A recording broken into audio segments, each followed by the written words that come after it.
Manual do Mundo Moderno, com Lia Bock. Oi, minha querida, bom dia para você. Olá, Thaís, bom dia. A gente começa essa semana nos reencontrando, né? Depois da minha folga no Natal, falando desse assunto tão bárbaro e que a gente não consegue, talvez a gente tenha desenvolvido nos últimos anos a capacidade de trazer mais dados e ter mais transparência, mas não conseguimos reduzir a cultura da violência contra a mulher, né? Exato. É um caso muito emblemático, porque ele envolve requintes de crueldade, né? E também ele atinge uma classe social onde esses crimes são um pouquinho menos comuns, né? Porque a verdade é que crimes desse tipo, crimes de feminicídio, ou seja, mulheres assassinadas por serem mulheres, em 90% das vezes, por maridos ou ex-maridos, eles acontecem todos os dias. É uma coisa muito frequente e a gente não é por acaso que a gente é um dos 5 países que mais matam mulheres, né? É muita coisa.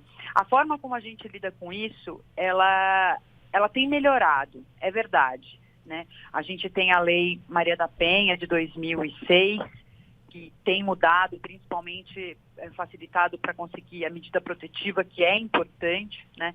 E a gente tem a própria lei do feminicídio de 2015, que é um agravante para o crime. Então, a gente consegue penas mais duras, né, para esses assassinatos. Agora, não está suficiente, né, Thaís? Não tá por causa da cultura, dessa cultura assim, de normalizar a violência contra a mulher, né? De colocar a mulher como culpada e não como vítima das situações, ou de desqualificar e desmerecer esse regramento que fortaleceu a punidade, né?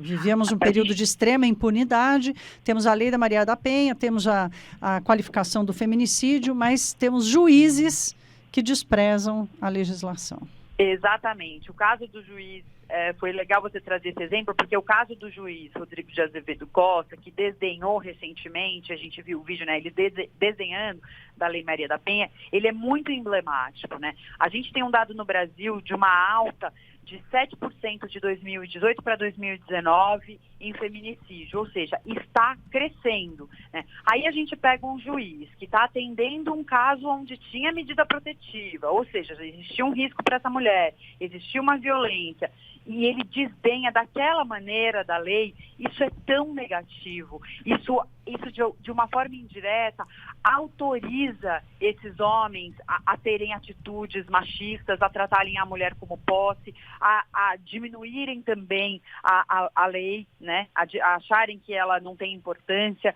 e justifica essas atitudes, né? A gente vive hoje uma cultura de violência contra a mulher que tem sido aprofundada pela independência financeira, pela independência afetiva, pelo fato das mulheres estarem muito decididas e conseguirem se separar dos homens, né?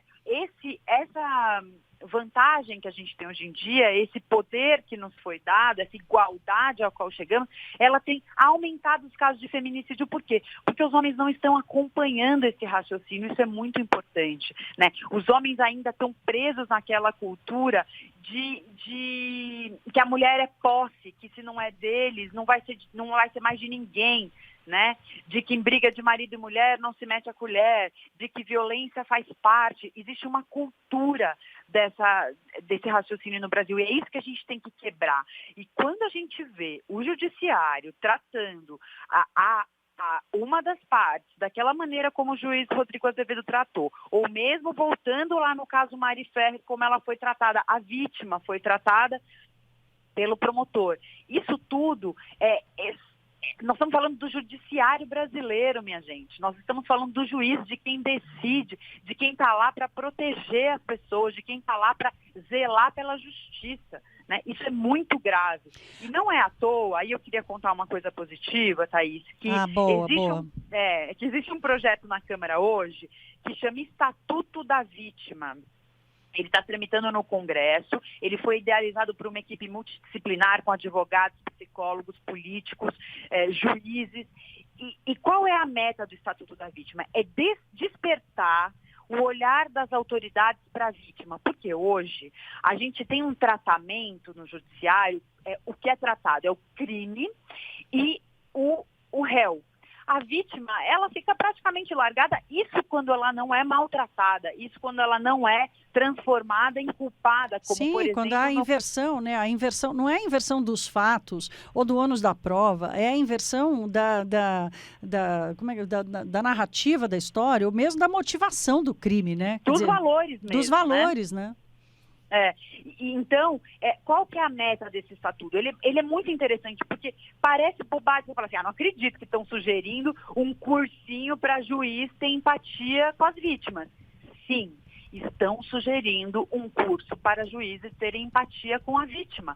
É preciso que os juízes saibam olhar essa vítima, saibam tratar essa vítima.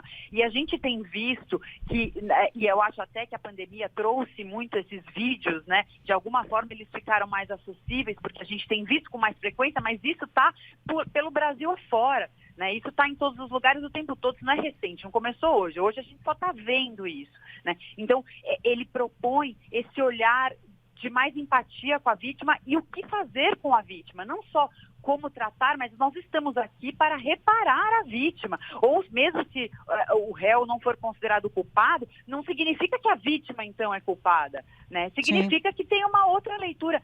Eu achei tão interessante isso, porque a gente precisa de uma renovação, o CNJ precisa de uma renovação urgente. Não, precisa de renovação de instrumento, inclusive de comunicação, né, Lia? Eu estava me lembrando aqui agora, recentemente, com o caso da Mari Ferrer, por exemplo, que houve um debate intenso nas redes sociais, né, e teve influenciador dizendo que se a mulher se comporta mal, ela merece isso mesmo. Quer dizer, ainda tem uma coisa assim, a gente já discutiu tanto isso do discurso do ódio, né, das redes sociais terem dado essa liberdade para as pessoas acharem que o absurdo pode ser tratado com naturalidade, né?